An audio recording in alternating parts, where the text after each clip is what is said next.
Hello viewers, आप सबको सुलेखा का प्यार भरा नमस्कार। नमन प्रकृति व जगत की समस्त महान शक्तियों को मेरा नमन व धन्यवाद। चलिए अब प्रसंग पर आते हैं। आज हम बाज, एक पक्षी जो आसमान का सबसे बेताज बादशाह कहलाता है, उसके जीवन से कुछ सीखने का प्रयास करेंगे। बाज लगभग 70 वर्ष जीता है, परंतु अपने जीवन के 40वें वर्ष में आते आते उसे एक महत्वपूर्ण निर्णय लेना पड़ता है। उस अवस्था में उसके शरीर के 3 प्रमुख अंग निष्प्रभावी होने लगते हैं। पंजे लंबे और लचीले हो जाते हैं, जिससे शिकार पर पकड़ बनाने में वो अक्षम होने लगते हैं। चोंच आगे की ओर मुड़ जाती है और भोजन निकालने में व्यवधान उत्पन्न करने लगती है। पंख भारी हो जाते हैं और सीने से चिपकने के कारण पूरे खुल नहीं पाते और उसकी उड़ानें सीमित हो जाती हैं। तो पंजे, चोंच और पंख, जिनसे भोजन ढूंढना, भोजन पकड़ना और भोजन खाना, ये तीनों प्रक्रियाएं अपनी धार खोने लगती हैं। उसके पास 3 ही विकल्प बचते हैं, या तो देह त्याग दे, या अपनी प्रवृत्ति छोड़कर गिद्ध की तरह छोड़े हुए भोजन पर निर्वाह करे, या फिर स्वयं को पुनर्स्थापित करे आकाश के निर्द्वंद एकाधिपति के रूप में, जैसे वो पहले था 40 वर्ष तक। तो जहाँ पहले 2 विकल्प सरल और त्वरित हैं, वहीं तीसरा अत्यंत पीड़ादायी और लंबा है। बाज तीसरा विकल्प चुनता है, अर्थात पीड़ा चुनता है और स्वयं को पुनर्स्थापित करता है। वो किसी ऊंची पहाड़ी पर जाता है और एकांत में अपना घोंसला बनाता है और तब प्रारंभ करता है पूरी प्रक्रिया। सबसे पहले वह अपनी चोंच चट्टान पर मार मार कर तोड़ देता है। अपनी चोंच तोड़ने से अधिक पीड़ादायक कुछ भी नहीं पक्षीराज के लिए, लेकिन वो करता है। फिर वह प्रतीक्षा करता है चोंच के पुनः उगाने की। उसके बाद वह अपने पंजे भी उसी प्रकार तोड़ देता है और फिर प्रतीक्षा करता है पंजों के भी पुनः उगाने की। नई चोंच और नए पंजे आने के बाद फिर वह अपने भारी पंखों को एक एक कर नोच कर निकालता है और प्रतीक्षा करता है पंखों के भी पुनः उगाने की।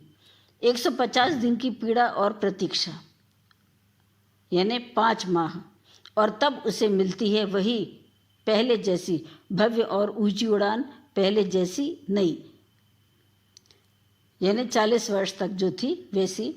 इस पुनर्स्थापना के बाद वह 30 साल और जीता है, ऊर्जा, सम्मान और गरिमा के साथ। साथियों, प्रकृति हमें सिखाने बैठी है। पंजे पकड़ के प्रतीक हैं, चोंच सक्रियता की और पंख कल्पना को स्थापित करते हैं। इच्छा परिस्थितियों पर नियंत्रण बनाए रखने की, सक्रियता स्वयं के अस्तित्व की गरिमा बनाए रखने की, और कल्पना जीवन में कुछ नयापन बनाए रखने की। इच्छा, सक्रियता और कल्पना, तीनों के तीनों हम मनुष्यों में भी कमज़ोर पड़ने लगते हैं 40 वर्ष की उम्र आते आते। हमारा व्यक्तित्व भी ढीला पड़ने लगता है साथियों।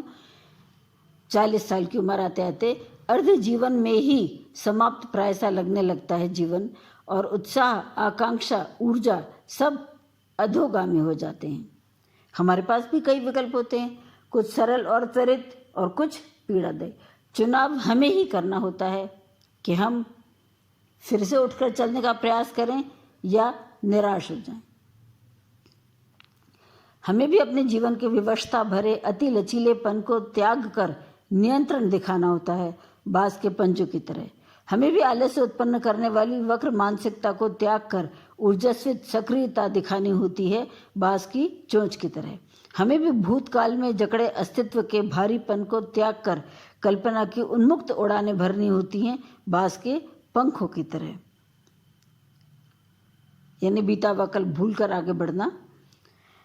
तो बाज तो 150 दिन तक करता है, हम 150 दिन न सही 1 माह ही कर लें स्वयं को पुनर्स्थापित करने में, तो भी काफ़ी फायदा हो जाएगा।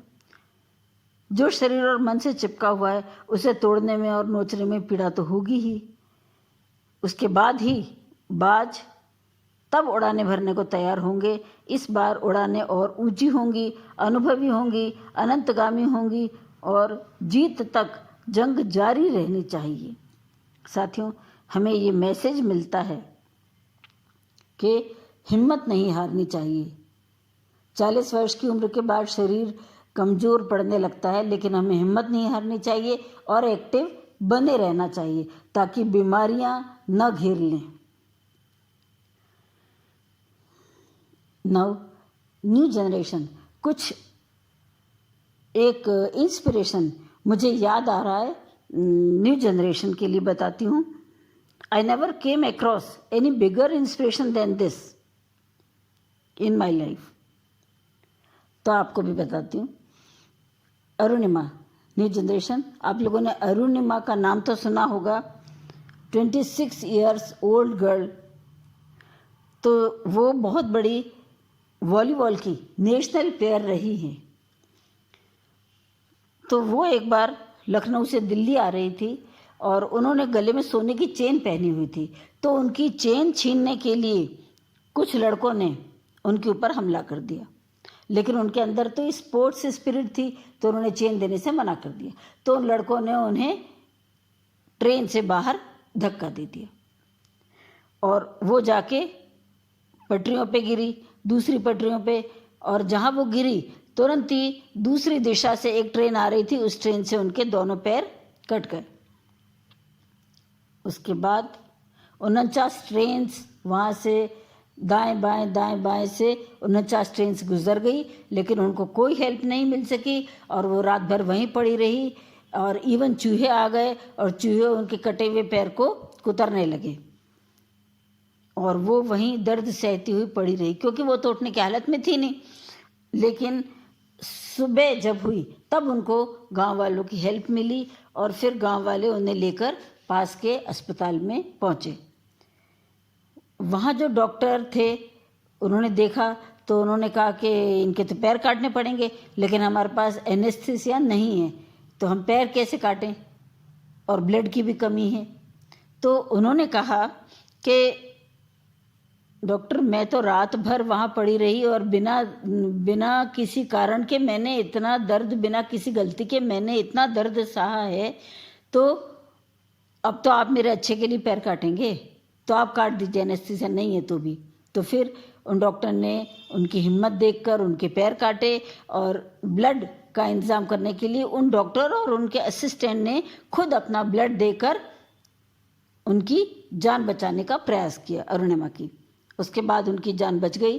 फिर उन्होंने सोचा कि भगवान ने जब मुझे बचाया है तो ज़रूर कोई इतिहास रचने के लिए ही बचाया है, अब मैं ज़रूर कुछ करूँगी। उन्होंने हिम्मत नहीं हारी और फिर उन्होंने तय किया कि अब वो माउंटेन क्लाइंब करेंगी। तो अब उन्होंने माउंटेन क्लाइंब करने की योजना बनाई और लोगों ने तो कहा कि तुम पागल हो गई, तुम्हारे पैर कट गए और तुम माउंटेन क्लाइंब करोगी, लेकिन उन्होंने कहा नहीं, मैं करूँगी।